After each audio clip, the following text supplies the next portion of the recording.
Hi, my name is Vance Martin. I am the Campus Accessibility Specialist at the University of Illinois Springfield. I've been asked today to answer a few questions on accessibility, which are probably of concern in this period of you know, people across the nation having to do remote teaching. So the first question is, why should instructors be concerned about making their educational content accessible, especially during this time of crisis? So first I'll go with the typical legal answer that I often give people, and that is, well, it's the law. There are 4 federal and, at least in Illinois, 1 state law which govern accessibility. 2 of these laws are reactive. They've been in place a very long time.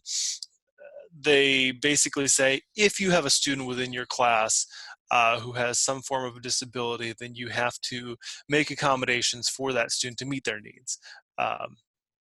And these laws have been in place almost 50 years. There are also 2 more proactive and more recent laws, which basically say that if you are using digital files in your class, they have to be accessible. So there is the law. I'm sure that many of you have been in some sort of a department meeting or a training or a workshop in the past few years, and you've heard this and said, I'll do it, I won't do it, to whatever degree. However, I think that this COVID outbreak and this quarantine has really raised it to a different level because about 25% of the population has some form of a learning, cognitive, or physical disability. Um, Typically, the national rate of students who register with an Office of Disability Services is about 10%.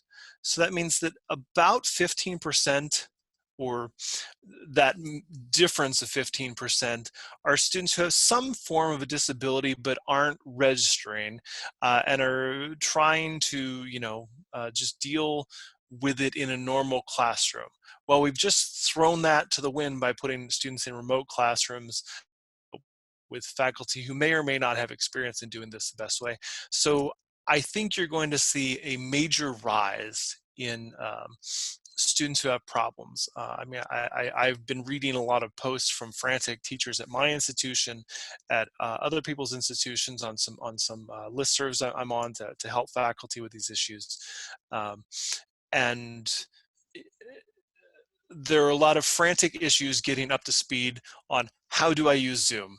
How do I use Skype? How do I use whatever I'm going to use for this live classroom? How do I record these movies? What is my school requiring?